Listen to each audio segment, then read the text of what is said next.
أعوذ بالله من الشيطان الرجيم. بسم الله الرحمن الرحيم. ويل لكل همزة لمزة الذي جمع مالا وعدده يحسب أن ماله أخلده كلا لينبذن في الحطمة وما أدراك ما الحطمة نار الله الموقدة التي تطلع على الأفئدة إنها عليهم مؤصدة في عمد ممددة. الحمد لله رب العالمين والصلاة والسلام على أشرف الأنبياء والمرسلين نبينا محمد وعلى آله وصحبه أجمعين. اللهم انفعنا بما علمتنا وعلمنا ما ينفعنا وزدنا علما وعملا وتوفيقا برحمتك يا أرحم الراحمين. رب اشرح لي صدري ويسر لي أمري واحلل عقدة من لساني يفقهوا قولي.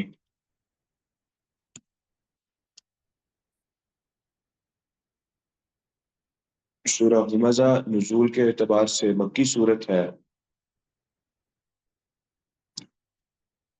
اور اس کا بھی انداز بیان مکی صورتوں کے مطابق ہی ہے، جس طرح کی پچھلی صورتیں گزری، یا اگر اس صورت کو ہم ملائیں یا مطابقت کریں اس صورت کو پچھلی صورتوں کے ساتھ، تو کچھ چیزیں، کچھ مسائل بہت واضح ہوتے ہیں کہ تسلسل کے ساتھ اللہ تعالیٰ جن مسائل پر بات کر رہے ہیں ان مسائل کے متعلق ہی اس صورت کا بھی ایک موضوع ہے۔ سورہ زلزال سے اگر دیکھا جائے، اللہ تعالیٰ نے قیامت کے متعلق بات کی، اور اس کے بعد اللہ تعالیٰ نے کچھ اخلاق اور اعمال کے متعلق اللہ تعالیٰ نے سورہ زلزال کے بارے میں سورہ زلزال میں بات کی۔ سورۃ العادیات کو اگر دیکھا جائے تو سورۃ العادیات کے اندر اللہ تعالیٰ نے مال کے متعلق بھی بات کی، گھوڑوں کے بارے میں اور اس چیز کے متعلق، اور پھر مال کے بارے میں بھی اللہ تعالیٰ بات کرتے رہے۔ اس کے بعد سورۃ القارعہ ہے، سورۃ التکاثر ہے، اس میں اللہ تعالیٰ معاشرے کی برائیاں ہیں، ان تمام صورتوں کے اندر جو ایک معاشرے کے اندر برائیاں پائی جاتی ہیں اس کو اللہ تعالیٰ ڈسکس کر رہے ہیں، اس کے بارے میں اللہ تعالیٰ بات کر رہے ہیں، وضاحت اللہ تعالیٰ بیان کرتے ہیں۔ سورۃ التکاثر ہے، مال کے بارے میں اللہ تعالیٰ نے بات بیان کی، اور اس کے بعد دنیا سے غفلت، اس کی طرف اللہ تعالیٰ نے اشارہ کیا۔ اگرچہ کثرت کی مال کی کثرت بری نہیں ہے، لیکن مکمل طور پہ بری نہیں ہے، لیکن اس کا جو زیادہ حصہ ہے، مال کی کثرت والے مسئلے کا زیادہ حصہ جو ہے وہ ایسا ہی حصہ ہے جو کہ انسان کو غفلت میں ڈالے رکھتا ہے۔ مال کی کثرت بہت سارے لوگوں کے پاس رہی، لیکن مال کے حقوق کا خیال رکھتے ہوئے مال کی کثرت بری نہیں ہے، لیکن اس کے باوجود مال کے حقوق کا خیال انسان رکھے، اپنے مال میں لوگوں کے حقوق کا خیال رکھے، اس کے باوجود ایک چیز ہمیشہ رہتی ہے جس کے بارے میں اللہ تعالیٰ یہاں پر اس صورت کے اندر جس کے بارے میں اللہ تعالیٰ نے کچھ نشاندہی کی، اور وہ بھی غلطیاں عرب کے معاشرے کے اندر بڑی شدت سے پائی جاتی تھی، اور اس انداز سے اللہ نے بات کی اس صورت کے اندر کہ واضح ہوتا ہے کہ عرب کو اس بات کا خود علم تھا، اندازہ تھا کہ یہ چیزیں ہمارے اندر ہیں، یہ خصلتیں ہمارے اندر ہیں جن کے بارے میں محمد صلی اللہ علیہ وسلم بات کر رہے ہیں، اور یہ بری ہے، اس کے برے ہونے کا بھی ان کو علم تھا کہ یہ خصلتیں بری خصلتیں ہیں، لیکن ہمارے اندر یہ خصلتیں پائی جاتی ہیں۔ تمام وہ چیزیں متعلق ہیں، اس کا تعلق ہے مال کے ساتھ، اور اگر انسان حقوق کا بھی خیال رکھے تو بہت سارے لوگ ہیں جن کے اندر یہ چیزیں پھر بھی پائی جاتی ہیں، جس کا بیان اللہ تعالیٰ نے اس صورت میں کیا۔ تو اس صورت کے اندر وہی چیز ہے جو پیچھے مختلف صورتوں کے اندر اللہ تعالیٰ اخلاق اور آداب کے متعلق بات کرتے رہے، معاشرے کے اخلاق ان کی طرف اللہ تعالیٰ اشارہ کرتے رہے۔ توحید کے یعنی مکہ کا جو زمانہ تھا، اس زمانے کے اندر جس چیز کی طرف اللہ تعالیٰ نے زیادہ زور دیا اور نبی اکرم صلی اللہ علیہ وسلم نے زیادہ اس چیز کی طرف توجہ کی، وہ توحید کا مسئلہ تھا۔ کفار مکہ کے ساتھ ان کو توحید کے متعلق بتانا کہ کس کی عبادت کرنی ہے، کیوں کرنی ہے، کس لیے کرنی ہے، کون خالق ہے، مالک ہے، رازق ہے۔ وَلَئِن سَأَلْتَهُم مَّنْ خَلَقَ السَّمَاوَاتِ وَالْأَرْضِ وَسَخَّرَ الشَّمْسَ وَالْقَمَرَ لَيَقُولُنَّ اللَّهُ۔ اس چیز کا تو وہ خود اقرار کرتے تھے کہ خالق کون ہے، کس نے بنایا، کس نے سارے معاملات، کون ہمارے سارے معاملات دیکھتا ہے، آسمان اور زمین کا۔ تو اللہ تعالیٰ کہتے ہیں کہ اے محمد صلی اللہ علیہ وسلم یہ ضرور کہیں گے کہ وہ تو اللہ کی ذات ہے، لیکن جب مسئلہ آتا ہے عبادت کا تو عبادات میں وہ اپنے بتوں کو ساتھ ملا لیتے، عبادات میں وہ دوسری چیزوں کے ساتھ ان کا قلبی تعلق بن گیا۔ جس مسئلے کے اندر میں جو اصل لڑائی تھی نبی اکرم صلی اللہ علیہ وسلم کے ساتھ، ان چیزوں کے ساتھ اللہ تعالیٰ نے کچھ اخلاقی معاشرتی اخلاقی برائیاں ان کی طرف مکہ کے زمانے میں زور دیا۔ جتنی بھی مکی صورتیں ہیں ان کے اندر آپ اس چیز کو کثرت سے پائیں گے کہ اخلاقیات پہ اللہ تعالیٰ نے بات کی، اور کثرت سے اللہ تعالیٰ نے بات کی، اس کے نتائج اللہ تعالیٰ نے بیان کیے، وہ غلطی کیا ہے اور اس غلطی کے نتائج کیا ہوں گے، اور اس غلطی کے اثرات پھر انسان کی زندگی پر اس غلطی کے اثرات کیا ہے، ان تمام چیزوں کو اللہ تعالیٰ بیان کرتے رہے ہیں۔ سورہ ہمزہ بھی انہی صورتوں میں سے ایک ہے، اور اس صورت کا وہی سورۃ التکاثر جیسا ہی ملتا جلتا موضوع ہے۔ مال کے متعلق بات کی، مال سے غفلت کے بارے میں کہ کس طرح کی غفلت میں، لیکن سورہ ہمزہ کے اندر اللہ تعالیٰ نے مخصوص کر کے نتیجہ بتایا کہ جو شخص اس طرح کی چیز کے اندر پڑا ہوگا اس کے ساتھ معاملہ کیا ہوگا، قیامت کے روز اس کے ساتھ کیا ہوگا، کس طرح اس کے ساتھ پیش آیا جائے گا۔ ایک بات تو واضح ہے، نبی اکرم صلی اللہ علیہ وسلم نے ارشاد فرمائی کہ غربا یہ امراء سے جنت میں پہلے چلے جائیں گے، کئی سالوں پہلے چلے جائیں گے، اور اس کے بعد وہ جو وقفہ ہوگا سارا، اس کے اندر اس عرصے میں ان امراء کا جو دولت مند لوگ ہیں ان کا حساب کتاب ہوتا رہے گا، اور اس وقت جو غربا ہے وہ شکر ادا کریں گے، اللہ تعالیٰ شکر تو نے ہمیں مال و دولت نہیں عطا کیا تھا، اور وہ حساب کتاب وہی چیز ہے کہ اللہ تعالیٰ کی تمام تر وہ نعمتیں ہیں جن کے بارے میں اللہ تعالیٰ پوچھتے رہیں گے، جن کے بارے میں اللہ تعالیٰ وہاں پر دریافت کریں گے ایک ایک بات کو۔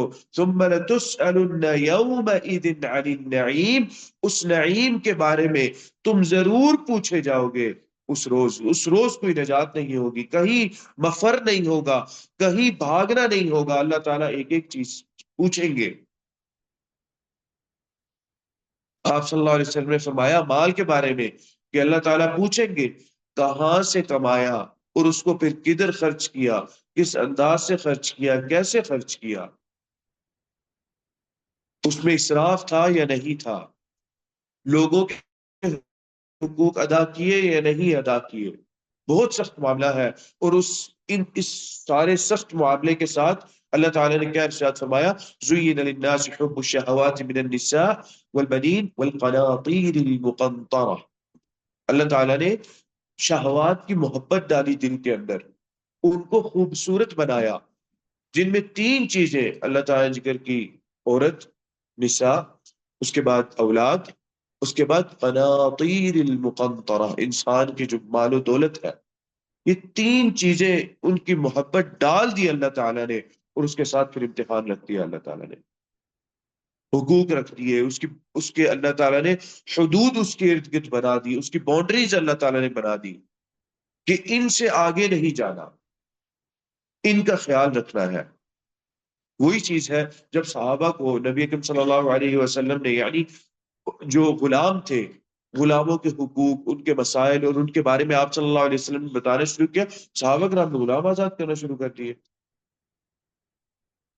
صحابی کہتے ہیں نبی اکرم صلی اللہ علیہ وسلم، بارے میں عبداللہ بن مسعود تھے، کہتے ہیں کہ میں نے غلام تھا، میں نے اس کو مارا، آپ صلی اللہ علیہ وسلم نے روکا، آپ صلی اللہ علیہ وسلم نے کہا کہ عبداللہ، اللہ تعالیٰ تم پر اس غلام سے بھی زیادہ قادر ہے۔ اتنے زیادہ ڈرے، ادھر کھڑے کھڑے غلام کو آزاد کر دیا۔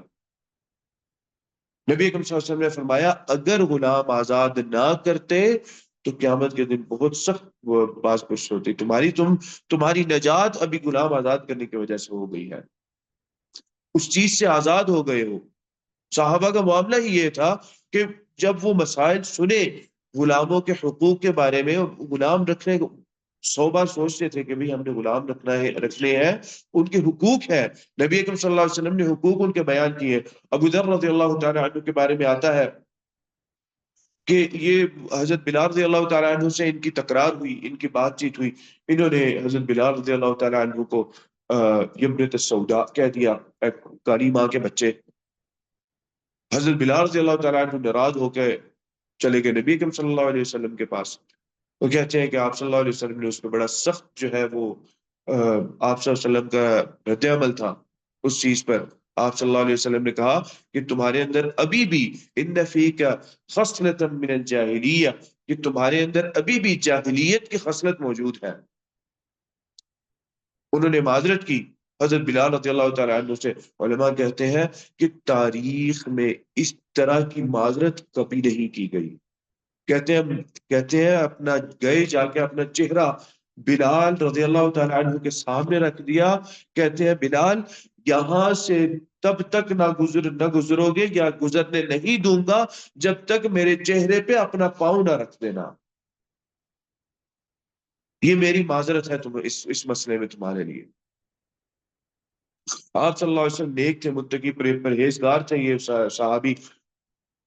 ان کے بارے میں صحابہ نے یہ کہا، کہتے ہیں ان کا غلام ان کے ساتھ ہوتا تو لوگ یہ نہ سمجھ پاتے کہ یہ ان کا غلام ہے یا ان کا کوئی دوست ہے۔ لوگوں نے یہ بات بھی کہی کہ یہ اس طرح کیوں کرتے ہیں آپ؟ کوئی بات نہیں ہے، تھوڑا سا غلام ہے آپ سے، کہتے ہیں نہیں، مجھے آپ صلی اللہ علیہ وسلم نے نصیحت ہے آپ صلی اللہ علیہ وسلم کی، جو خود پہنتے وہی غلام کو پہناتے، بہترین پہن رہے ہیں تو بہترین غلام کو پہناتے، بہترین کھا رہے ہیں تو وہی چیز غلام کو کھلائی جاتی ہے، وہی چیز غلام کو دیتے۔ اس مسئلے کے اندر مشکل تھی لیکن حق ادا کرنا تھا لوگوں کا۔ یہ چیز آپ صلی اللہ علیہ وسلم مکے کے زمانے میں سکھاتے رہے صحابہ کرام کو، اور اسی چیز پر اللہ تعالیٰ نے زور دیا، اخلاقیات پر اور عادات پر اللہ تعالیٰ نے زور دیا۔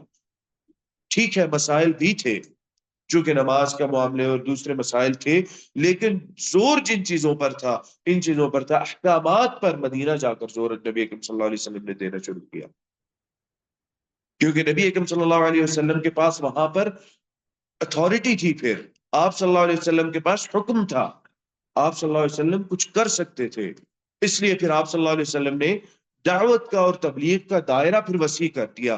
اخلاقیات اور آداب سے آپ صلی اللہ علیہ وسلم نے پھر احکامات پر بھی بہت زیادہ زور دیا۔ ایسی بات نہیں مکہ میں احکامات نہیں تھے، مکہ میں بھی ان کا بیان تھا، ان کی وضاحتیں تھیں، لیکن اتنا زور نہیں تھا جتنا ان مسئلوں پر زور تھا مکہ کی زندگی میں۔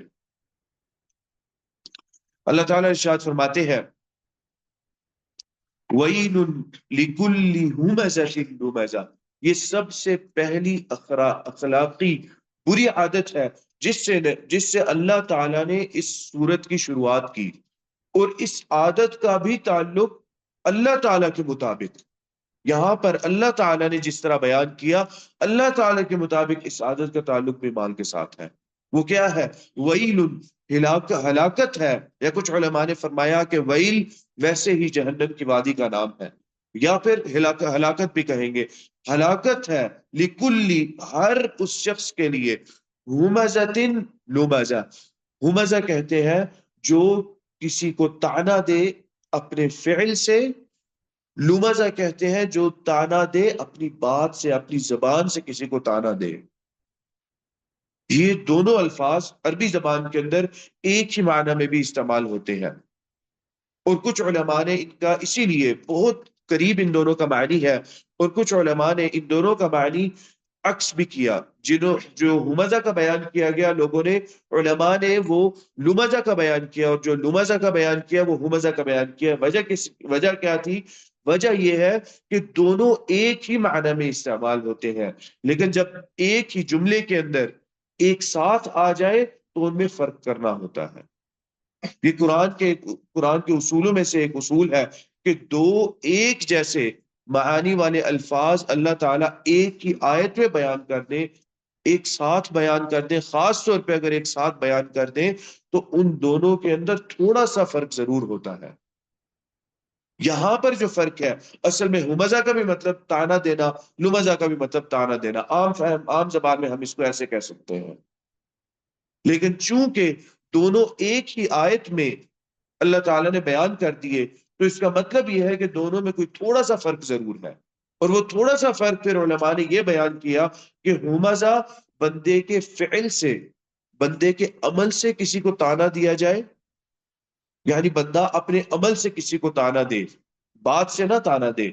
اس سے یہ بات بھی پتہ چلتی ہے طعنہ دینا انسان کی زبان کا فعل نہیں ہے، صرف کبھی انسان یہ کام کرتا ہے، جان کے کوئی عمل کرتا ہے، نیت اس کی یہ ہوتی ہے کہ فلانے کو نظر آئے میں یہ کر رہا ہوں، اس کو تکلیف ہو، فلانے کے لیے وہ عملاً وہ طعنہ دیتا ہے اس کو، اور جب اس پہ بات پرس کی جائے تو وہ کہتا ہے نہیں یہ تو میں نے تو ویسے ہی کیا ہے۔ اس طعنے پہ یہ اتنی خطرناک چیز ہے کہ اس طرح کے طعنے پہ جس بندے کو دیا جائے کسی کے پاس کوئی دلیل ہی نہیں ہوتی کہ اس نے طعنہ دیا ہے۔ زبان کا طعنہ تو واضح دلیل بنتی ہے کہ آپ نے یہ بات کیوں ادا کی، کس لیے یہ بات کہی، یہ طعنہ ہے، کسی کو طعنہ دینا ہے، کسی کو چھوٹا دکھانا ہے۔ طعنہ بندہ کب دیتا ہے؟ تب بھی دیتا ہے نا جب کسی اگلے کو انسان چھوٹا دکھائے، اور وہ چھوٹا دکھانا اللہ تعالیٰ کے مطابق یہ ان لوگوں کے اندر یہ عادت آتی ہے جن لوگوں کے اندر مال ہے، جن لوگوں کو اللہ تعالیٰ نے مال و دولت عطا کیا، طعنہ دینا اللہ تعالیٰ کے مطابق ان لوگوں کی عادت ہے۔ لیکن یہاں پر یہ بات نہیں ہے کہ اس کو ہم یہ کہیں گے کہ صرف ان لوگوں کی عادت ہے، کسی اور میں بھی ہو سکتی ہے، جس کے پاس مال نہیں ہے، جس کے پاس مال نہیں ہے اس کے لیے اور زیادہ مسئلہ ہوگا کہ بھئی تمہارے پاس تو مال بھی نہیں تھا تو کس بات کا طعنہ دیتے تھے۔ لیکن اصل میں اس کا تعلق، اس کا جوڑ اللہ تعالیٰ نے مال کے ساتھ کیا کہ جن کے پاس مال ہوتا ہے ان کے اندر جرت ہوتی ہے یہ کام کرنے کی، یہ لوگوں کو طعنہ دینے کی، لوگوں کو جتانے کی کہ ایسے ہوا اور ایسے ہوا اور اس طرح ہوا۔ یہ اکثر ایسے ہی ہے، اور یہ چیز عرب کے اندر بڑی شدت سے پائی جاتی تھی، طعنہ دینا، اور یہ بھی علم تھا کہ یہ غلط بات ہے۔ اور اسی لیے اللہ تعالیٰ اس بات کو، اس چیز کی وضاحت کر رہے ہیں، یہاں پر بیان کر رہے ہیں اللہ تعالیٰ کہ ان کے بہت سارے لوگ اس چیز سے خود بھی تنگ تھے، تو آپ صلی اللہ علیہ وسلم نے اس کو مخاطب کیا، اس مسئلے کو، اس چیز کو بیان کیا۔ ویل، ہلاکت ہے ان کے لیے جو لوگوں کو طعنہ دیتے ہیں اپنے عمل سے، اپنے فعل سے، یا اپنی زبان سے۔ یہاں پر ایک اور مسئلہ اخذ ہوتا ہے، اور وہ مسئلہ یہ ہے کہ قیامت کے روز نیتیں بھی جو ہے وہ جانچی جائیں گی، نیتوں کا بھی وزن کیا جائے گا، کیونکہ عمل کا طعنہ نیت کے ساتھ اس کا تعلق ہے۔ اللہ تعالیٰ تو پکڑ لیں گے، اللہ تعالیٰ کسی کو نہیں چھوڑیں گے اس مسئلے کے اندر، اور اللہ تعالیٰ کو تو علم ہے دلوں کے بھیدوں کا، دلوں کے اندر کی باتوں کا اللہ تعالیٰ کو علم ہے، وہاں پر چھوٹ نہیں ہوگی۔ دنیا میں اگر انسان بچ جائے، دنیا میں یہ کہہ لے کہ بھائی اگر کسی نے مجھے پکڑا یا اگر کوئی جان گیا، کوئی پہچان گیا کہ میں اپنے عمل سے کسی کو تانا دے رہا ہوں، تو میرے پاس جواز ہوگا کہ بھئی یہ تو عام چیز ہے، یہ تو عام عمل ہے، یہ عام بات ہے، یہ تو میں عام طور پہ کرتا ہوں، آپ کیسے کہتے ہیں کہ میں نے کسی کو تانا دینے کے لیے کیا؟ حالانکہ نیت یہ تھی کہ اس موقع پر، اس جگہ پر فلانا بات یا فلانا عمل کوئی بھی کرنا، کس وجہ سے؟ تاکہ کوئی دیکھے، کسی کو کوئی خاص میسج پہنچانا ہے، خاص بات اس کو پہنچانی ہے، وہ جس کو پہنچانی ہے اس کو پہنچ جاتی ہے، اس کو تکلیف ہو جاتی ہے، تکلیف اس کو پہنچ جاتی ہے۔ اب اس تکلیف کا حساب کتاب اسی لیے اللہ تعالیٰ نے قیامت رکھی، اور یہ بھی اللہ تعالیٰ بتا رہے ہیں کہ یہ ان معاملات کی وجہ سے ہی قیامت ہے۔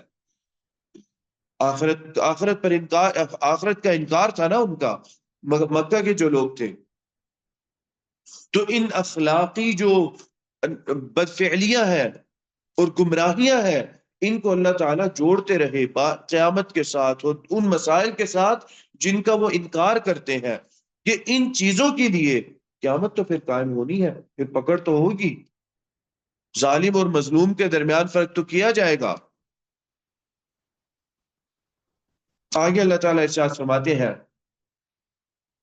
الذی، وہ جو، اب جو سیاق ہے آیت کا، انداز کلام ہے، اس سے پتہ چلتا ہے کہ وہ سلسلہ چل رہا ہے، پچھلے سلسلے کی طرف اللہ تعالیٰ نے اشارہ کیا، یا پچھلی بات کی طرف اشارہ کیا، ہلاکت ہے اس کے لیے جو تانا دیتا ہے۔ وہ جو، الذی، یہ انداز اس طرح کا ہے کہ پچھلے جملہ کے ساتھ جڑا ہوا جملہ ہے یہ۔ الذی، وہ جو، جمع کرتا ہے، مالن، مال کو، کیا صرف جمع کرتا ہے؟ نہیں، جمع کرتا ہے، وعددہ، اور گن گن کے رکھتا ہے مال کو اپنے۔ نبی اکرم صلی اللہ علیہ وسلم نے ارشاد فرمایا، مال کو گننا اس مال کی برکت ختم کر دیتا ہے۔ مطلب یہ نہیں ہے کہ آپ نے بنا حساب کتاب کے چلنا ہے، لیکن گن گن کے رکھنا، بار بار اس کی طرف لوٹنا، بار بار دیکھنا، اچھا اب کتنا ہے، اب کتنا ہے، اب کتنا ہے، وہ اس برکت کو ختم کرتا ہے۔ اور یہ چیز دلیل ہے انسان کے بخیل ہونے کی، کہ انسان بخیل ہے، بار بار اپنے مال کو دیکھتا ہے۔ اس عادت کی طرف اشارہ کیا اللہ تعالیٰ نے، اور یہ بخل کی عادت معروف تھی عرب کے اندر کہ یہ بری عادت ہے۔ کس وجہ سے معروف تھی؟ اس وجہ سے معروف تھی کہ کرم کو فخر سمجھا جاتا تھا۔ کوئی آدمی کھلے دل کے ساتھ خرچ کرے تو اس کو فخر سمجھا جاتا تھا، اس کو اشعار میں بیان کیا جاتا تھا، اس کو لوگوں کے سامنے بیان کیا جاتا تھا کہ بھئی ہمارے خاندان کی یہ صفت ہے، ہم تو کریم لوگ ہیں، ہم تو یہ کرتے ہیں، ہم کھلے دل کے ساتھ خرچ کرتے ہیں۔ تو اس کے عکس جو بات تھی، اس کا ان کو علم تھا یہ بات بری ہے، لیکن یہ خصلت پائی جاتی تھی، اور یہ بھی پتا تھا کہ ہمارے اندر یہ خصلت موجود ہے۔ اس چیز کا انکار اللہ تعالیٰ کر رہے ہیں، اور ہدف، اصل میں ہدف اللہ تعالیٰ واضح کرنے کی کوشش کر رہے ہیں کہ زندگی میں انسان کا ہدف مال نہ ہو، کبھی بھی مال کی کمائی نہ ہو، کبھی بھی جتنا کمائے اس میں سے کچھ حصہ یا آدھا حصہ نکالتا رہے اللہ تعالیٰ کی راہ میں۔ صحابہ کرام اس بات پہ خوش ہوتے جب مال زیادہ آتا ان کو، مال زیادہ آنے پر اس بات پہ خوش ہوتے کہ بھئی اب تو دل کھول کے صدقہ کر سکیں گے۔ ہماری خوشی مال زیادہ آنے پہ اس بات پہ ہوتی ہے کہ بھئی اب تو بڑی سیونگز ہوں گی، یا پھر اب بڑے خرچے ہوں گے، ہم اپنا بڑا خرچہ کریں گے۔ اب ہماری خوشی اس بات پہ ہوتی ہے۔ صحابہ کرام کی خوشی بالکل عکس تھی، اور یہ بات انہوں نے نبی اکرم صلی اللہ علیہ وسلم سے سیکھی تھی۔ مال آتا آپ صلی اللہ علیہ وسلم کے پاس، آپ صلی اللہ علیہ وسلم سارے کا سارا مال صدقہ کر دیتے یا بیت المال کے اندر بھیج دیتے۔ صحابی نبی اکرم صلی اللہ علیہ وسلم کے پاس آئے، نبی اکرم صلی اللہ علیہ وسلم سے کہتے ہیں، خیبر گئے، وہ لوگ خیبر میں تھے، آپ صلی اللہ علیہ وسلم نے خیبر میں کچھ ان کا باغات ہے، درخت کھجور کے باغات ہیں، آج بھی وہاں پر جائیں تو آپ کو کھجور کے باغات نظر آئیں گے، بلکہ خیبر سے قریب ہونا شروع ہوں گے تو باغات پہلے ہی شروع ہو جاتے ہیں، بہت زیادہ گھنے باغات تھے۔ گئے وہاں پر تو ایک بھائی ان کا قتل ہو گیا، واپس آ گئے، نبی اکرم صلی اللہ علیہ وسلم کے سامنے انہوں نے مسئلہ پیش کیا سارا۔ آپ صلی اللہ علیہ وسلم نے کہا کہ اچھا ٹھیک ہے، ایسا کرو کہ کوئی اگر دلیل ہے کہ کس نے قتل کیا، ان کا دعویٰ یہ تھا کہ یا رسول اللہ وہ چونکہ یہودی ہیں تو ہم بچھڑ گئے تھے باغ کے اندر، تو یا رسول اللہ یہودیوں نے قتل کیا ہوگا، میں نے تو نہیں قتل کیا، میں تو ساتھ ہی تھا، میں تو ساتھ کیا تھا، میں نے نہیں قتل کیا، یا رسول اللہ یہودیوں نے قتل کیا ہوگا۔ آپ صلی اللہ علیہ وسلم نے کہا دلیل؟ انہوں نے کہا یا رسول اللہ دلیل تو نہیں ہے میرے پاس کوئی۔ انہوں نے کہا اچھا پھر ایسا کرو کہ 50 قسمیں کھاؤ اس دعوے کے ساتھ کہ انہوں نے قتل کیا۔ کہتے ہیں یا رسول اللہ ہم کیسے ایسی چیز پہ قسم کھائے جو ہم نے نہیں دیکھی؟ آپ صلی اللہ علیہ وسلم نے فرمایا اچھا ٹھیک ہے پھر وہ قسم کھائیں گے 50 کے، نہیں ہم نے نہیں کیا، اور بری ہو جائیں گے۔ تو یا رسول اللہ کافر لوگ ہیں، غدار لوگ ہیں، انہم قوم غدر، اے اللہ کے رسول غدار لوگ ہیں، ان کا اعتبار کیا، ان تو قسمیں کھا کے چلے جانا ہے۔ نبی اکرم صلی اللہ علیہ وسلم کا ٹھیک ہے وہی ہوا، قسمیں کھائی، انہوں نے اپنے آپ کو کر دیا ٹھیک ہے جی ہم جی بری ہیں، ہم نے تو نہیں کیا۔ نبی اکرم صلی اللہ علیہ وسلم نے جو اہل مقتول تھے، اہل مقتول کو آپ صلی اللہ علیہ وسلم نے اپنی طرف سے ان کو دیت ادا کر دی۔ آپ صلی اللہ علیہ وسلم کے پاس اپنا جو مال تھا اس سے آپ صلی اللہ علیہ وسلم نے دیت ادا کر دیا، وہ مال بیت المال میں سے تھا، جو بھی مال آتا اتنا تو آپ صلی اللہ علیہ وسلم کے لیے لینا جائز تھا جتنا آپ صلی اللہ علیہ وسلم کی حاجات ہوتی، لیکن آپ صلی اللہ علیہ وسلم اس کی بھی پرواہ نہ کرتے۔ لیکن اس کے باوجود آپ کیوں؟ اچھا جی مسلمانوں کا ہے، دوسروں کو فائدہ ہو جائے اس سے۔ آپ صلی اللہ علیہ وسلم نے یہ بات سکھائی تھی اپنے عمل سے، آپ صلی اللہ علیہ وسلم نے پوری کی پوری دیت ادا کر دی تاکہ دل کے اندر کوئی بات نہ رہے، دل کے اندر یہ چیز نہ آئے کہ اس طرح کا مسئلہ ہوا تھا اور نبی اکرم صلی اللہ علیہ وسلم نے اس طرح کر کے اس میں فیصلہ کیا تھا۔ دعویٰ ثابت نہیں ہوا ان کا۔ وہ صحابی جو تھے جب قضایا اس طرح کے ہوتے ہیں، قصاص کے مسائل ہوتے ہیں، تو ثابت کسی چیز کے مسئلے کا ثبوت دلیل کے ساتھ ہوتا ہے، بنا دلیل کے نہیں ہوتا، چاہے مجھے آپ پہ کتنا ہی یقین کیوں نہ ہو، چاہے وہ کوئی نبی ہی کیوں نہ ہو، وہ بھی دلیل لے کر آئیں گے اگر اپنا مسئلہ انہوں نے ثابت کرنا ہے۔ حضرت علی رضی اللہ تعالی عنہ کو قاضی شریح تھے، لے کر آگے قاضی میں، وہ ادھر وہ عدالت کے اندر ثابت کریں، مسئلہ ہے یہودی کے ساتھ لڑائی تھی، یہودی پریشان ہو گیا کہ وقت خلیفہ کو اٹھا کے قاضی عدالت میں لے آیا ہے۔ انہوں نے کہا جی پیش کریں، قاضی کے حکم کے تحت وقت کا خلیفہ چل رہا ہے عدالت کے اندر، یہودی اسلام لے آیا۔ یہودی بولتا ہے یہ اگر دین ہے تو اس سے بہتر کوئی چیز نہیں ہو سکتی۔ کس نے سکھایا تھا یہ؟ نبی اکرم صلی اللہ علیہ وسلم نے۔ حضرت علی جو تھے وہ آگے بڑھ کے یہ بھی تو کہہ سکتے تھے کہ میں خلیفہ ہوں، تمہیں اس چیز کا کوئی احساس نہیں ہے، مجھے تم کٹہرے میں کھڑا کر رہے ہو عدالت میں لا کے، نہیں، انصاف یہ ہے۔ حضرت علی نے قاضی مقرر ہی کیوں کیا تھا؟ شاید اگر وہ ایسا نہ کرتے تو ان کی پوسٹ سے حضرت علی ان کو ہٹا دیتے کہ تم نے غلط کام کیا ہے، تم نے یہ ٹھیک کیا کہ مجھے یہاں پر لے کر آئے اور مجھے یہاں پر سامنے کھڑا کیا۔ جب مسائل اس طرح کے ہوتے ہیں تو واضح ثبوت کی ضرورت ہوتی ہے، ثبوت نہیں لے کر آ سکے، ثابت نہیں کر سکے، آپ صلی اللہ علیہ وسلم نے دے دیا، دل جوئی کے لیے ان کی پوری دیت ادا کر دی۔ یہ نبی اکرم صلی اللہ علیہ وسلم کا معاملہ تھا۔ آپ صلی اللہ علیہ وسلم نے جمع مالاً کی جو ترکیب ہے نا، اس ترکیب سے سمجھ آتی ہے کہ انسان کثرت سے مال جمع کرتا ہے، اس کی خواہش ہوتی ہے اور آ جائے اور آ جائے اور آ جائے۔ انسان جب مال جمع کرنا شروع کرتا ہے یا جب مال حاصل کرنا شروع کرتا ہے تو نبی اکرم صلی اللہ علیہ وسلم کی وہ بات تب سمجھ آتی ہے کہ اگر اس کو سونے کے پہاڑ بھی دے دیے جائیں تو وہ تمنا کرے گا کہ مجھے ایک اور سونے کا پہاڑ مل جائے۔ بچپن میں ہوتے تھے تو یہ چیز سمجھ نہیں آتی تھی کہ کس طرح اتنا سونے کا پہاڑ کافی ہو جائے گا۔ جب حرص پیدا ہوتی ہے وہ احساس انسان کو، تب وہ چیز محسوس کرتا ہے انسان۔ اور بالکل ٹھیک آپ صلی اللہ علیہ وسلم نے بات کہی۔ یہاں پر اللہ تعالیٰ یہ بات کر رہی ہے کہ جو حمز اور لمز کرتا ہے وہ کون ہے؟ جو مال جمع کرتا ہے۔ مال جمع کرنا یہ احساس اور یہ تکبر بھی اس کے اندر پیدا کر دیتا ہے کہ وہ لوگوں کو تانے تانے دیتا ہے، تم تو ایسے ہو، تم تو اس طرح ہو، تم تو اس طرح ہو، فعل کے ساتھ یا قول کے ساتھ اپنے مال کو گن گن کے رکھتا ہے۔ آگے اللہ تعالیٰ فرماتے ہیں یحسب، وہ گمان کرتا ہے، وہ سوچتا ہے، ان بے شک کہ مالہ، اس کا مال، وہ جمع کس طرح کر رہا ہے، جس طرح وہ جمع کرتا ہے اس کو اللہ تعالیٰ بیان کر رہے ہیں، جتنی حرص کے ساتھ اور جتنی طلب کے ساتھ وہ جمع کرتا ہے۔ اللہ تعالیٰ کہہ رہے ہیں تو جمع ایسے کر رہا ہے جیسے تیرا مال ہمیشہ تیرے پاس رہے گا،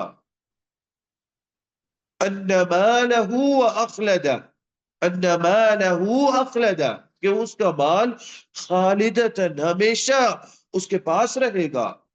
اتنی حرص کے ساتھ انسان تو مال جمع کرتا ہے۔ اور یہی چیز ہے، چونکہ مکہ کے زمانے کے اندر بہت تھوڑے لوگ، بہت آہستہ آہستہ لوگوں نے اسلام قبول کیا مدینہ کی نسبت۔ مدینہ کے اندر پہلے سال میں جتنے لوگوں نے اسلام قبول کیا، پہلے چند سالوں کے اندر مکہ میں 13 سال لگے اتنے لوگوں کو اسلام قبول کرنے میں۔ کچھ لوگوں نے تو یہ بھی کہا ہے کہ مدینہ میں پہلے سال میں جتنے لوگوں نے اسلام قبول کیا، مکہ میں اتنے لوگ اسلام قبول کرنے کے لیے 13 سال لگے تھے۔ پورے 13 سال کے اندر اتنے لوگوں نے اسلام قبول کیا جتنا مدینہ میں ایک سال کے اندر ہو گیا۔ ایسے تو نہیں نا، جو صحابی تھے مصعب بن عمیر رضی اللہ تعالی عنہ، جن کو نبی اکرم صلی اللہ علیہ وسلم نے استاد بنا کر مدینہ بھیجا تھا، مکہ میں سے بیعت رضوان کے بعد بیعت رضوان ہوئی، لوگ آئے مدینہ سے نبی اکرم صلی اللہ علیہ وسلم سے ملاقات کرنے، انہوں نے طلب کیا کہ یا رسول اللہ ہمارے ساتھ کوئی بندہ بھیج دیں جو ہمیں دین سکھائے۔ آپ صلی اللہ علیہ وسلم نے کہا مصعب بن عمیر ہے۔ مصعب بن عمیر کا تعلق قرآن کے ساتھ اور ان کا جو معاملہ ہے، سارے معاملات اور ان کا اہل مدینہ کے اندر ان کی مقبولیت، آپ صلی اللہ علیہ وسلم نے مصعب بن عمیر رضی اللہ تعالیٰ عنہ کو اختیار کیا۔ آپ صلی اللہ علیہ وسلم مصعب بن عمیر جائیں گے، مصعب بن عمیر گئے، سال کے آخر پہ اگلے سال پھر سے بیعت رضوان ہوئی، اس کو بیعت رضوان الثانیہ کہا جاتا ہے، الاولی والثانیہ۔ یہ 11ویں اور 12ویں سال میں ہوئی اور اس کے بعد ہجرت ہو گئی، مدینہ کی طرف ہجرت ہو گئی 13ویں سال کے اندر۔ الاولی تھی اور ثانیہ تھی، کہتے ہیں اس کے بعد مدینہ کا کوئی گھر ایسا نہیں تھا جہاں پہ مسلمان نہ موجود ہو، یعنی آپ صلی اللہ علیہ وسلم کی ہجرت ہوئی اور جب تک آپ کی ہجرت ہوئی پورے مدینہ کے ہر گھر کے اندر کم سے کم ایک مسلمان موجود تھا۔ مکہ کے لوگ بہت سخت تھے اور آج بھی وہ سختی نظر آتی ہے اہل مکہ کے اندر، اور اسی کو سامنے رکھتے ہوئے انہوں نے آپ صلی اللہ علیہ وسلم کے ساتھ بھی بہت سخت معاملہ کیا۔ حالانکہ اوس اور خزرج کے بھی لوگ عرب کے تھے، مشرک تھے، وہ لوگ بھی بتوں کی ہی پوجا کرتے تھے، عبادت کرتے تھے، لیکن ان کا معاملہ وہ نہ رہا جو قریش والوں کا معاملہ رہا۔ آپ صلی اللہ علیہ وسلم کے جانے کے بعد بھی سخت آپ صلی اللہ علیہ وسلم کے خلاف رہے، ایک ایک کر کے اسلام قبول کرتے رہے صحابہ کرام۔ عمر بن عاص ہے، پھر اس کے بعد خالد بن ولید رضی اللہ تعالی عنہ، آہستہ آہستہ کر کے سارے صحابہ، سارے جتنے بھی لوگ تھے وہ اسلام قبول کرتے رہے۔ احساس ہوتا رہا کہ یہی تو چیزیں تھیں جن سے محمد ہمیں بتاتے تھے یا بچاتے تھے یا ہمیں وضاحت دیتے تھے جن چیزوں کی، یہی تو معاملات تھے جن کو سکھاتے تھے آپ صلی اللہ علیہ وسلم۔ ان اخلاق اور آداب کو سیکھنے سے فائدہ کیا ہوگا ہمیں؟ فائدہ ہمیں یہ ہوگا کہ جو ہم نبی اکرم صلی اللہ علیہ وسلم کو دیکھتے ہیں، آپ کو اللہ تعالیٰ نے جو کامیابیاں عطا کی تھی، ان کامیابیوں کا راز یہ تھا۔ ان مسائل کو سمجھ لینا اور ان مسائل پر، ان چیزوں پر عمل کرنا، یہ جو اخلاق اور آداب والے، کیونکہ اس سے معاشرہ بنتا ہے۔ جب ایک کامیاب معاشرہ، ایک اچھا خوبصورت معاشرہ بنے گا تو ایک کامیاب سٹیٹ بنے گی۔ پھر اس وجہ سے بار بار نبی اکرم صلی اللہ علیہ وسلم کو اللہ تعالیٰ یہ باتیں بتاتے ہیں کہ کہیں بتائیں مسلمان جو کفار ہیں، کفار مکہ ہیں، ان کو سکھاتے رہیں، بار بار سکھاتے رہیں ان کو یہ چیزیں، بتلاتے رہیں ان کو ان مسائل کے بارے میں. اور پھر آپ صلی اللہ علیہ وسلم کو وہ مارتے، یہاں تک کہ آپ صلی اللہ علیہ وسلم بے ہوش ہو جاتے. پھر آپ صلی اللہ علیہ وسلم کو ہوش آتی، آپ صلی اللہ علیہ وسلم پھر نکلتے، پھر مار پڑتی آپ صلی اللہ علیہ وسلم کو، آپ صلی اللہ علیہ وسلم پھر بے ہوش ہو جاتے، پھر آپ صلی اللہ علیہ وسلم کو حضرت خدیجہ اٹھا کے لے کے جاتی. یہ بات کرنا آسان ہے، اتنی مار پڑنا کہ انسان بے ہوش ہو جائے، اس کا مطلب ہے انسان سخت زخمی ہوتا ہے اس مار سے، اور وہ زخم ایک دن میں بھی نہیں ٹھیک ہوتا. لیکن آپ صلی اللہ علیہ وسلم اٹھتے، ہوش میں آتے اور پھر نکل جاتے باہر. یہ عام چیز نہیں تھی، عام بات نہیں تھی جو نبی اکرم صلی اللہ علیہ وسلم کرتے رہے، اور یہی چیزیں ہیں سکھاتے رہے بار بار. انسان کو تکلیف ہوتی ہے کہ کیوں بتاتا ہے مجھے، کیوں احساس دلاتا ہے. گناہ کا احساس بھی انسان کو برا برا بنا دیتا ہے. انسان کو گناہ کا احساس دلانا، انسان کو یہ چیز پسند نہیں ہے کہ مجھے احساس دلایا جائے برائی کا. میں کر رہا ہوں، مجھے کرنے دے. برائی کا احساس یا برائی کو، مسئلہ یہ ہے کہ دور برائی اسی طریقے سے ہوتی ہے کہ انسان کو احساس دلایا جائے. جس کو احساس ہوتا ہے مسلمانوں میں بھی، وہی توبہ کرتا ہے. جس کو احساس نہیں ہوتا وہ توبہ کی طرف نہیں جاتا. فرماتے ہیں اللہ تعالیٰ آگے، جب یہ بات اللہ تعالیٰ نے ارشاد فرمائی کہ اس انداز سے مال جمع کرتے ہو جیسا کہ ہمیشہ مال یہی رہے گا. اور اس کی اصلیت کیا ہے؟ اصلیت یہ ہے کہ ایک کفن ہوگا اور اندر چلے جائیں گے. کفن پہننے سے پہلے ہی نام سے کوئی نہیں جانتا. کفن ڈالنے سے پہلے ہی میت کہلایا جاتا ہے، جتنا بھی قریب ہو. ایک بار یا دو بار یا تین بار ابو کہیں گے، اس کے بعد ابو کہنے والے ہی کہیں گے جی میت پڑی ہے، میت کو اٹھانا ہے، میت کو لے کے جانا ہے، میت کی تدفین ہے. ابو کہنے والے ہی یہی کہیں گے، امی کہنے والے یہی کہیں گے. یہ اصلیت اور حقیقت ہے، اور وہ اسی چیز کی طرف اشارہ ہے کہ تو ایسے کماتا ہے جیسے ہمیشہ تیرے ساتھ رہے گا. اور جو دفنانے والے ہیں، جو میت کہنے والے ہیں، آخر میں اس کا اینڈ یہ ہوتا ہے کہ مال ان کو تقسیم ہو جاتا ہے. اپنے پاس کیا رہا؟ کچھ بھی نہیں رہا.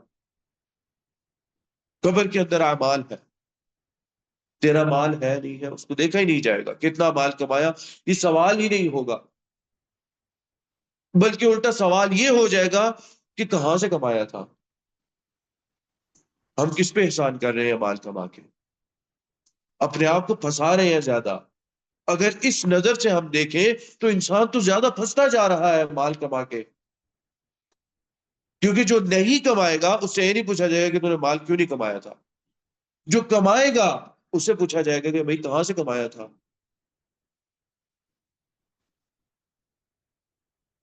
فرماتے ہیں اللہ تعالیٰ کلا، ہرگز نہیں. جواب خود ہی دے رہے ہیں اللہ، ہرگز نہیں.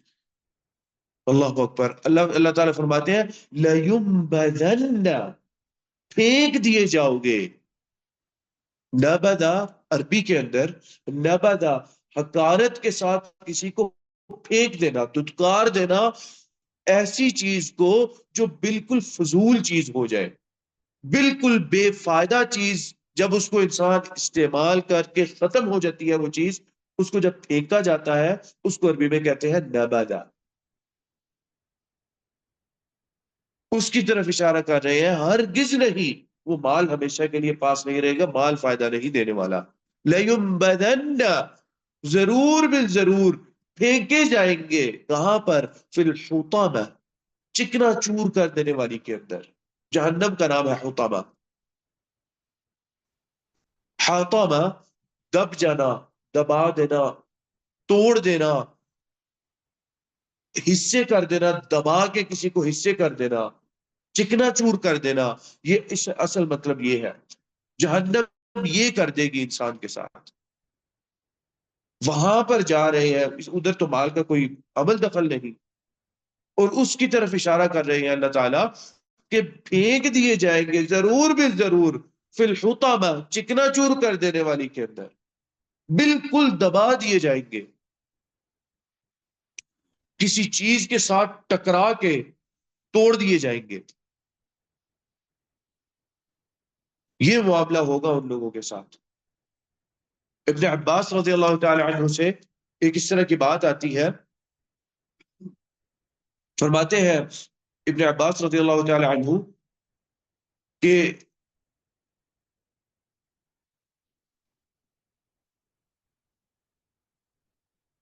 فرماتے ہیں اتدری ما سعۃ جہنم، سوال کیا حضرت ابن عباس رضی اللہ تعالی عنہ، تم لوگ جانتے ہو کہ جہنم کتنی وسیع ہے، وسعت کیا ہے جہنم کی؟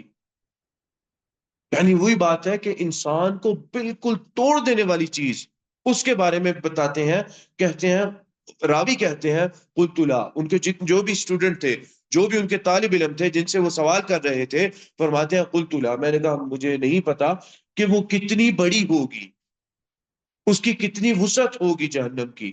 فرماتے ہیں اجل، اچھا پھر یہ جان لو، واللہ ان بین شحمت اذن احدہم وبین عاتقہ مسیرۃ 70 خریفا، کہتے ہیں اللہ کی قسم یہ جان لو کہ جہنم میں جو لوگ ہوں گے ان کے کان سے لے کے ان کے کندھے تک 70 سال کا فاصلہ ہوگا، 70 خریفا، 70 سال کا فاصلہ ہوگا۔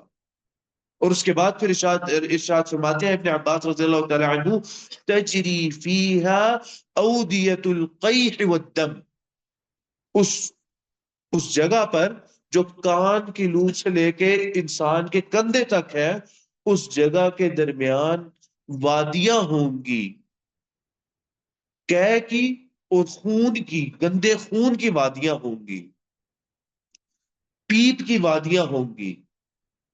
ایسی چیز ہے جو انسان جس کے بارے میں سوچ بھی نہیں سکتا، یہ ایک آدمی ہوگا۔ اور اللہ تعالیٰ نے نبی اکرم صلی اللہ علیہ وسلم نے ارشاد فرمایا، جہنم یہ کہے گی یا ربی ابھی تو اور باقی ہے، یا ربی ابھی اور باقی ہے، اور ڈال دیجئے، اور بھی جگہ ہے، یا ربی اور بھر دے۔ اتنی وسعت ہوگی جہنم کی، یہاں تک کہ جہنم خود کہے گی یا ربی بس اب نہیں جگہ۔ اور وہ بھی انسان ختم ہو جانے کے بعد اللہ تعالیٰ کہتے ہیں اپنی ایڑی کو آگے کریں گے، تو جہنم کہے گی یا ربی بس اب نہیں، اب ختم ہو گیا، اب میری استطاعت نہیں ہے۔ یہ ہے وہ توڑ دینے والی جہنم جس کے بارے میں اللہ تعالیٰ یہ بات کر رہے ہیں۔ کیوں بات کر رہے ہیں؟ مال انسان گردن اٹھاتا ہے، انسان سینہ چوڑا کرتا ہے، کس کی وجہ سے؟ مال کی وجہ سے۔ اسی کے بارے میں اللہ تعالیٰ کہہ رہے ہیں کہ وہی بندہ توڑ دیا جائے گا، چکنا چور کر دیا جائے گا، وہاں اس جگہ پہ ڈال دیا جائے گا جو انسان کو چکنا چور کر دیتی ہے۔ ان عذابوں کے ساتھ مختلف عذاب ہوں گے، اور ان عذابوں کے ساتھ ایک عذاب وہ مستمر ہوگا، وہ ہر جگہ چل رہا ہوگا، اور وہ جلانے کا عذاب ہوگا۔ آگ سے انسان الگ جل رہا ہوگا، اس طرح کے عذاب الگ الگ دیے جا رہے ہوں گے۔ فرشتے گرز مار رہے ہیں، سانپ ڈس رہے ہیں، بچھو کاٹ رہے ہیں انسان کو، اس طرح کا انسان کا دھڑ اور جسم ہو گیا ہے۔ جتنا بڑا ہوگا انسان کا جسم، اتنی زیادہ جگہ ہوگی انسان کو مارنے کے لیے۔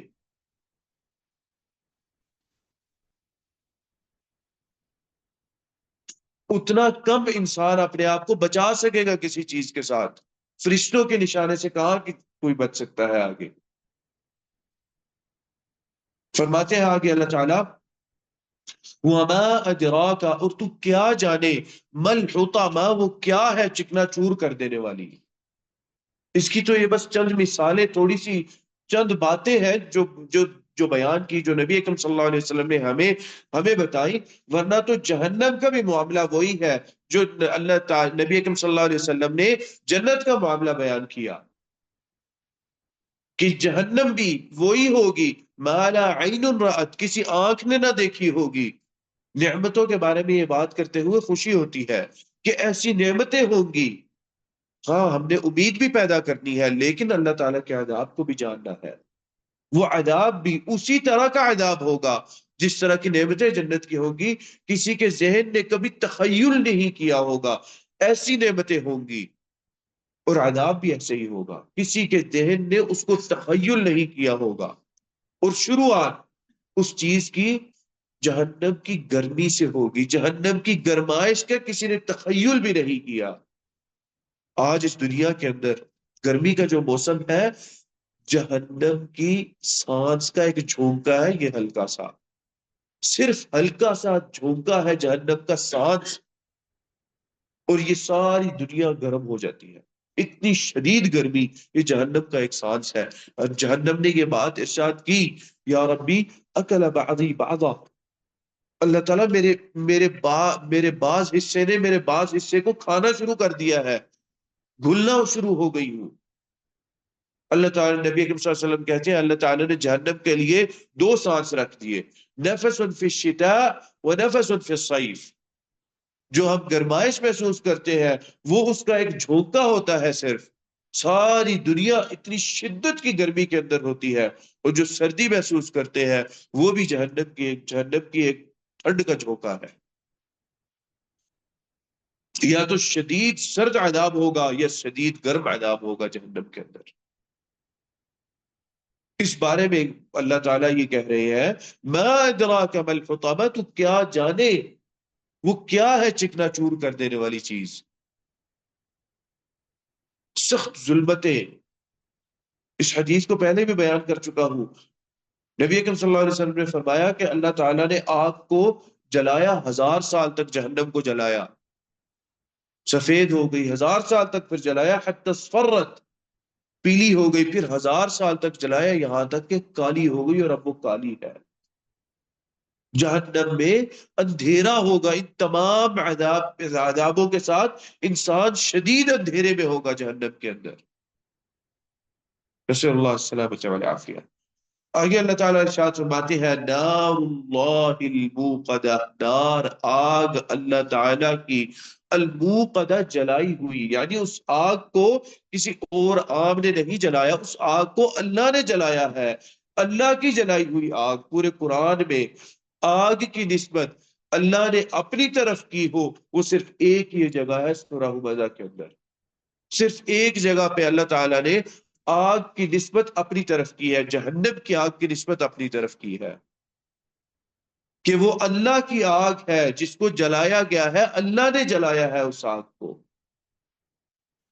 جب بات کرتے ہیں نا حضرت ابراہیم علیہ السلام والی آگ کی، اس کے بارے میں اللہ تعالیٰ نے ارشاد فرمایا کہ وہ عظیم تھی وہ آگ۔ علماء کہتے ہیں کہ جب اللہ تعالیٰ نے اس کو عظیم کہا تو ہم سوچ لیں، سمجھ لیں کہ وہ کتنی عظیم ہوگی، وہ فعلاً عظیم ہوگی، تو ہم یہ جان لیں اگر بنانے والے نے خود آگ لگائی، آگ کو بنانے والے نے خود آگ لگائی، تو جان لیں کتنی عظیم ہوگی۔ اس کے بارے میں ارشاد فرماتے ہیں نبی اکرم صلی اللہ علیہ وسلم، کہتے ہیں کہ جو جہنم کی آگ ہے وہ 70 درجہ زیادہ ہوگی، یا اس کی گرمائش 70 درجہ زیادہ ہوگی، نارکم هذه جزءا من 70 جزءا من حر جہنم، جہنم کی گرمائش کے 70 درجوں میں سے ایک درجہ یہ آج ہماری دنیا کی آگ ہے۔ صحابہ کرام نے ارشاد فرمایا، نبی کریم صلی اللہ علیہ وسلم نے جب یہ بات کی ڈر گئے، ڈر کے ارشاد فرمایا، یا رسول اللہ واللہ ان کانت لتکفی واللہ ان کانت لکافیہ، اے اللہ کے رسول اللہ کی قسم یہی ہوتی تو اللہ یہی کافی تھی۔ آپ صلی اللہ علیہ وسلم نے کہا کہ اس کے باقی اجزاء 70 میں سے یہ ایک جز ہے، ایک حصہ ہے، اس کے باقی 70 کے سارے حصے جہنم کی گرمائش ہے۔ نبی اکرم صلی اللہ علیہ وسلم سے ایسی باتیں سنتے، یہ چیزیں نبی اکرم صلی اللہ علیہ وسلم سے سنتے، ان کا احساس ہوتا، اس لیے تو دنیا کی بیزاری تھی ان کے دلوں میں، دنیا آتی بھی تو اس کی محبت نہ ڈلی، بیزاری ہی رہی۔ اصل محبت تھی دل کے اندر جو اللہ نے ڈالی، لیکن اس کو زور زبردستی کر کے اپنے آپ کو بیزار رکھا اس دنیا سے۔ بیزار نہیں رکھیں گے تو محبت پیدا ہوگی اور وہ محبت زیادہ ہوتی جائے گی، اور پھر انسان اس غفلت میں پڑ جائے گا جس غفلت کا ذکر اللہ تعالیٰ نے سورۃ التکاثر میں کیا تھا۔ انسان یہ ذرا سوچے کہ جب میں کما رہا ہوتا ہوں تو میں کتنی بار قیامت کے متعلق سوچتا ہوں۔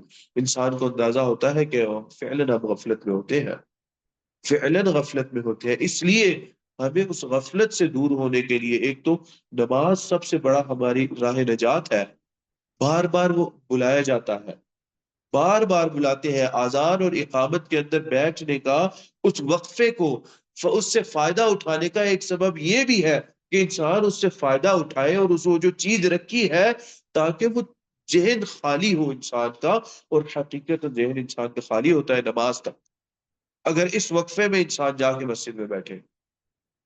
نماز تک انسان کا ذہن بالکل صاف ہوتا ہے، وہ دنیا کی سوچیں نہیں آتی، فعلاً انسان ان آیات کے بارے میں سوچتا ہے جو آیات پڑھی جاتی ہے، انسان محسوس کرتا ہے کہ میرے ایمان کا درجہ تھوڑا سا اوپر ہے اس وقت، اور اسی چیز کی ضرورت ہے کیونکہ جب مسجد سے نکلتے ہیں تو پھر وہ ایمان کی غفلت پیدا ہو جاتی ہے۔ جیسے ہی نکلتے ہیں یہ کرنا تھا، یہ خریدنا تھا، یہ کرنا تھا، صبح اس طرح ہے، صبح یہ کرنا ہے، سارے معاملات مال کے گرد گھومتے ہیں۔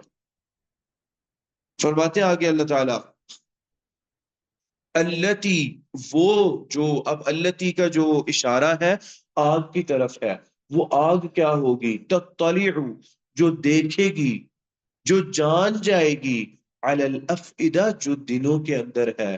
فؤاد اصل میں عام طور پہ عربی کے اندر فؤاد کا لفظ استعمال کیا جاتا ہے تو اس سے مراد ہوتا ہے دل، اور یہ مراد ایک معنی کی وجہ سے لیا گیا ہے، اور وہ معنی کیا ہے؟ وہ معنی دل کے اندر، داخل، بالکل اندر، وسط میں کہہ لیجئے، ایک حصہ ہے جس کا تعلق جذبات کے ساتھ ہے، مال کے جذبات ہے یا محبت کے جذبات ہیں، جیسے بھی جذبات ہے، یعنی نیت کے ساتھ ہے اس کا تعلق۔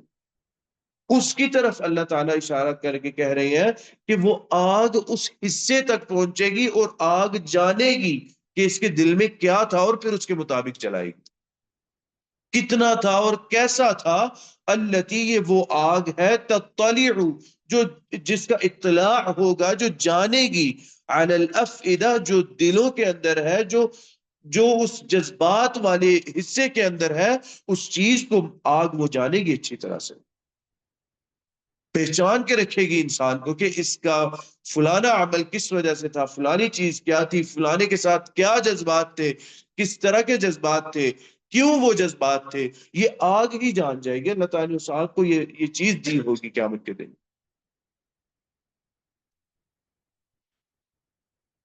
آگے اللہ تعالیٰ ارشاد فرماتے ہیں انہا علیہم مؤصدہ، عذاب پہ عذاب، اتنا شدید سخت عذاب ہوگا۔ اس دنیا کے اندر تو بندہ یہ کہتا ہے کہ آگ کی روشنی ہے، ادھر تو آگ کی ظلمت ہوگی، آگ جو اندھیرا کرنے کے لیے آگ جلائی جائے گی، آگ روشنی کا ایک وسیلہ نہیں ہوگا وہاں پر۔ اس کے بارے میں اللہ فرما رہے ہیں کہ انہا علیہم مؤصدہ، وہ ان کے اوپر بند کر دی جائے گی، جب جہنم میں ڈال دیے جائیں گے ان پہ وہ بند کر دی جائے گی، راستہ، راہ فرار ہی نہیں کوئی ہوگا۔ حدیث کے اندر اس طرح کے الفاظ آتے ہیں کہ لوگ اس سے پہلے نکلنے کی کوشش کریں گے لیکن فرشتے کھڑے ہوں گے، گرز مار کے فرشتے واپس جہنم کے اندر گرا دیں گے، کوڑے مار کے واپس جہنم میں گرا دیا جائے گا، اور اس کے بعد پھر بند کر دیا جائے گا اوپر سے جہنم کو۔ جب ایک چیز ہے اس کو بلاسٹ فرنس کہتے ہیں، اس کے اندر یہ سونا اور اس طرح کی دھاتیں ڈال کے پگھلایا جاتا ہے، کہتے ہیں اس کا جو درجہ حرارت ہے 3 سے 4 ہزار ڈگری سیلسیس چلا جاتا ہے۔ کیوں؟ وہ بند ہونے کی وجہ سے، اس کو جس طرح بالکل بند کر دیا جاتا ہے، ہر جگہ سے وہ گھری ہوتی ہے اور وہ بند کر دیا جاتا ہے اس کو۔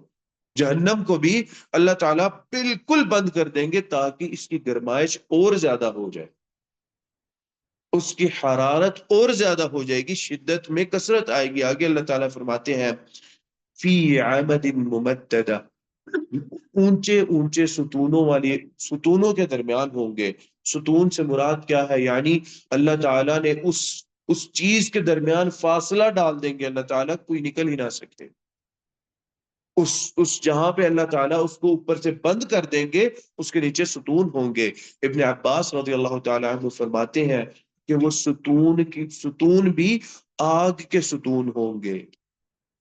کسی چیز سے راہ فرار نہیں ہوگا۔ کم سے کم عذاب قیامت کے دن جس کو دیا جائے گا وہ عذاب یہ ہوگا کہ اللہ تعالیٰ جوتیاں پہنائیں گے، اور اس جوتی جہنم کی آگ کی جوتی سے انسان کا دماغ کھولے گا، دماغ انسان کا اگلے گا، اور وہ انسان یہ سوچے گا کہ میں تو سب سے شدید عذاب میں ہوں، حالانکہ وہ سب سے کم تر عذاب ہوگا جہنم کا۔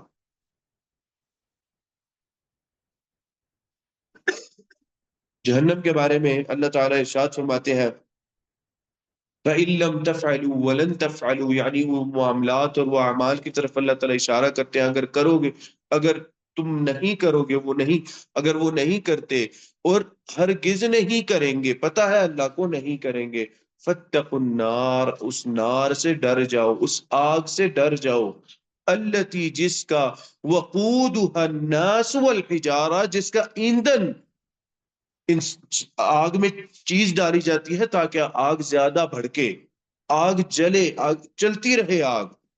اللہ تعالیٰ وہ ایندھن انسانوں کو بنا دیں گے۔ نار وقودها الناس والحجارہ، لوگ اور پتھر ایندھن ہوں گے آگ کا۔ جیسے آگ بجھ رہی ہے، ہم اور لکڑی ڈالتے ہیں کہ آگ جل جائے، آگ زیادہ جلے، یا پیٹرول کو آگے ڈالا جاتا ہے کہ اچھا آگ بجھے نہ، اور جلے اور بھڑکے آگ۔ اور بھڑکانے کی چیز کیا ہوگی؟ وہ انسان ہوں گے۔ انسان کبھی ختم ہوں گے؟ وہ کبھی ختم نہیں ہوں گے۔ وہ جس طرح کی بھی حالت میں ہوگا، اللہ تعالیٰ واپس اس کو، ہر انسان کے ساتھ یہ معاملہ ہوگا، واپس وہ ٹھیک ہوگا، پھر وہ مرے گا، پھر وہ واپس ٹھیک ہو، مرے گا بھی نہیں کبھی۔ وہ موت اور زندگی کی درمیانی حالت میں رہے گا کہ اللہ تعالیٰ واپس اس کو بالکل ٹھیک کر دیں گے، پھر اس کے ساتھ وہی عذاب ہوگا، وہی جو بھی چل رہا ہوگا وہ اللہ تعالیٰ واپس دہراتے رہیں گے۔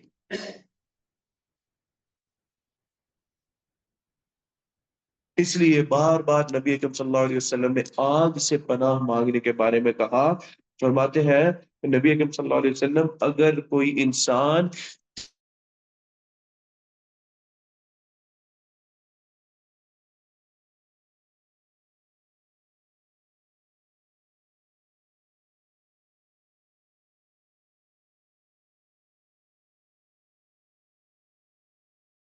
آزاد کر دے میرے سے، مجھ سے نجات دلا اس کو، اور جو 3 دفعہ جنت مانگتا ہے، اللہم انی اسألک الجنہ، جنت خود کہتی ہے یا ربی اس کو عطا کر میرا حصہ۔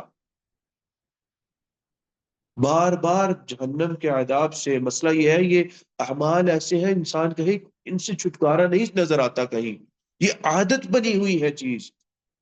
اس کا حل ایک یہ ہے کہ انسان جہنم سے تو پناہ مانگے، اور بار بار مانگے، ایک عادت والی چیز نہ ہو کہ جی چلتے پھرتے ایک عادت بنی ہوئی ہے، منہ پہ ایک جملہ آ جاتا ہے، نہیں، نیت کے ساتھ وہ دعا بھی انسان کبھی بیٹھ کے کرے اپنے گناہوں کی مغفرت کی، اور جہنم سے آزادی کی، جہنم سے بچاؤ کی، تاکہ وہ سامان ہو انسان کے پاس قیامت کے روز۔ اللہ تعالیٰ سے دعا ہے کہ جو کہا اور جو سنا اللہ تعالیٰ اس پر عمل کرنے کی توفیق عطا فرمائے۔ قد قلت ما قلت صوابا فمن اللہ وإن خطأ فمني والشيطان واستغفر الله إنه كان غفارا۔ بسم الله الرحمن الرحيم، الحمد لله رب العالمين الرحمن الرحيم مالك يوم الدين، إياك نعبد وإياك نستعين، اهدنا الصراط المستقيم صراط الذين أنعمت عليهم غير المغضوب عليهم ولا الضالين آمين۔ اللهم اغفر لنا ما قدمنا وما أخرنا وما أسررنا وما أعلنا وما أنت أعلم به منا، أنت المقدم وأنت المؤخر، لا إله إلا أنت، اللهم إنك عفو تحب العفو فاعف عنا، اللهم إنك عفو تحب العفو فاعف عنا، اللهم إنك عفو تحب العفو فاعف عنا، اللهم أجرنا من النار، اللهم أجرنا من النار، اللهم أجرنا من النار، اللهم أحسن عاقبتنا في الأمور كلها، وأجرنا من خزي الدنيا وعذاب الآخرة، وأجرنا من خزي الدنيا وعذاب الآخرة، وأجرنا من خزي الدنيا وعذاب الآخرة، رب ارحمهما كما ربياني صغيرا، رب ارحمهما كما ربياني صغيرا، رب ارحمهما كما ربياني صغيرا. ربنا آتنا في الدنيا حسنة وفي الآخرة حسنة وقنا عذاب النار. ربنا تقبل منا إنك أنت السميع العليم، وتب علينا إنك أنت التواب الرحيم. وصل اللهم وسلم على نبينا محمد وعلى آله وصحبه أجمعين.